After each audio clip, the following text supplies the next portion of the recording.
Armata romană se baza pe două categorii de soldați, legionarul, care era cetățean roman, și auxiliarul, care nu era. Legionarii erau încorporați din întreaga populație a Imperiului. Legionarul ideal era un bărbat din mediul rural, dintr-un climat temperat, cu o înălțime de aproximativ 6 pași romani sau 1,75 m și care avea posibilitatea financiară să-și procure propriul echipament. Odată recrutați, ei se alăturau cele mai mici unități de infanterie numită contuberniu. Acesta cuprindea alți 8 legionari, unul sau doi sclavi militari, unul sau doi catâri, o piatră de măcinat și un cort. Legionarii dintr-un contuberniu îl alegeau pe unul dintre ei drept conducător, sub titlul de decan. În afară de obligația de a participa la luptă, legionarii erau nevoiți să desfășoare diferite munci. Aceia care se ocupau de muncile de jos se numeau miliți și alcătuiau grosul armatei. De aici vin și termenii de miliție sau militar. Cei scutiți de munca de jos purtau numele de imuni, de unde și termenul de imunitate. Ei se ocupau de muncile specializate, dintre care ingineria, îngrijirea medicală, semnalizarea sau administrația. Trecerea de la milit la imun se făcea fie prin promovare directă, fie prin parcurgerea unui stadiu de pregătire în calitate de discens, adică discipol. 10 contubernii puse la oaltă formează o centurie. Aceasta aduna 80 de legionari, 10-20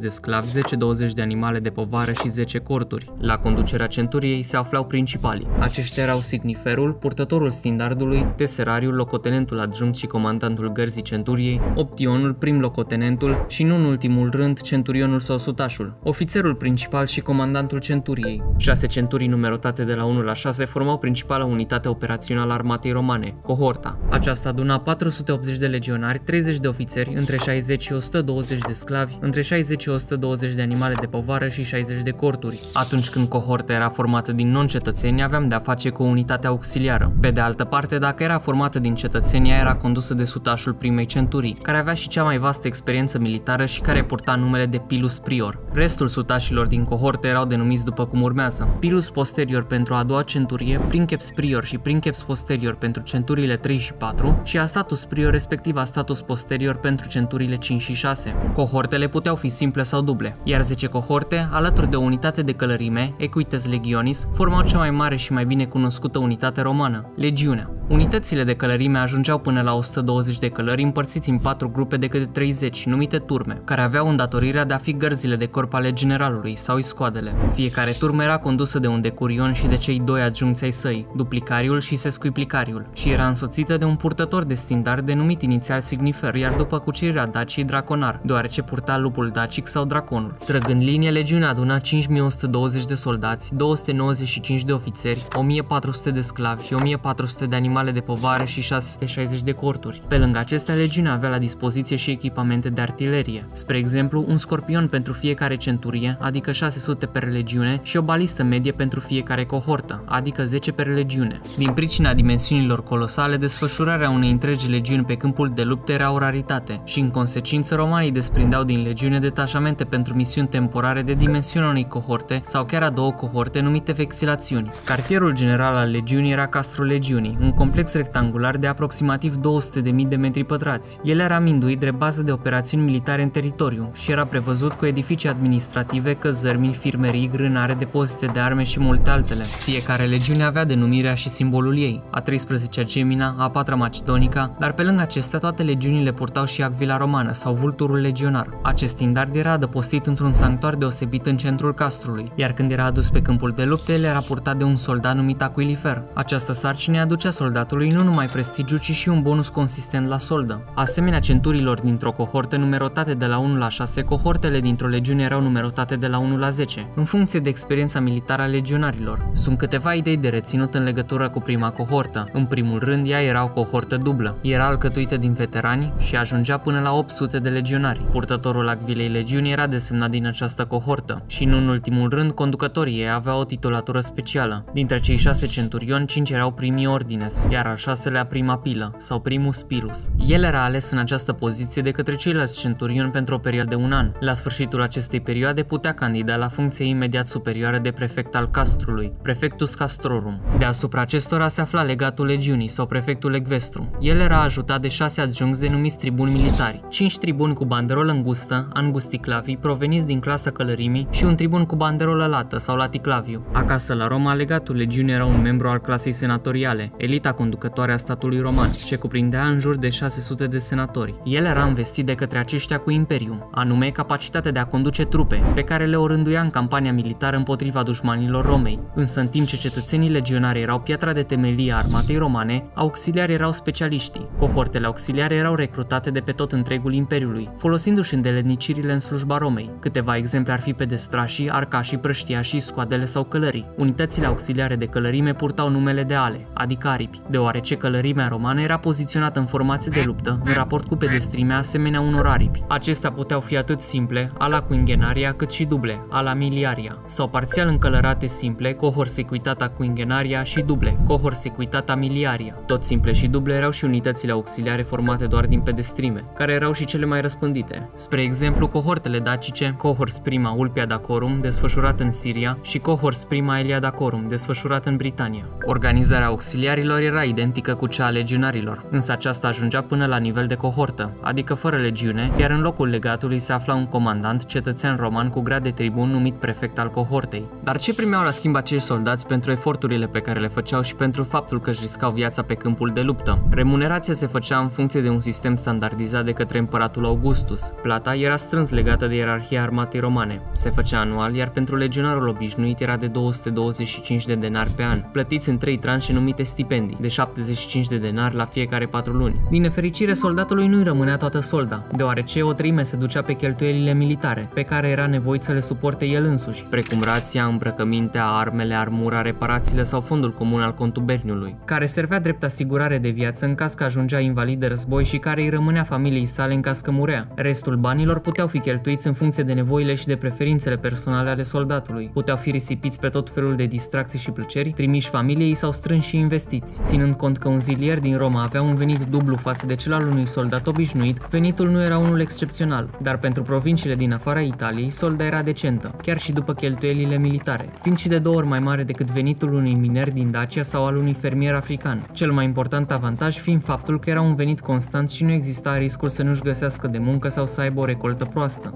Pentru auxiliare, adică soldații non-cetățeni, pe lângă solda constantă sporită cu diverse bonusuri, în momentul în care se împliniseră 25 de ani în slujba statului roman, urma o răsplată grozavă, o parcelă de pământ, o pensie și toate drepturile unui cetățean roman, pentru el, copiii lui și restul generațiilor ce aveau să vină.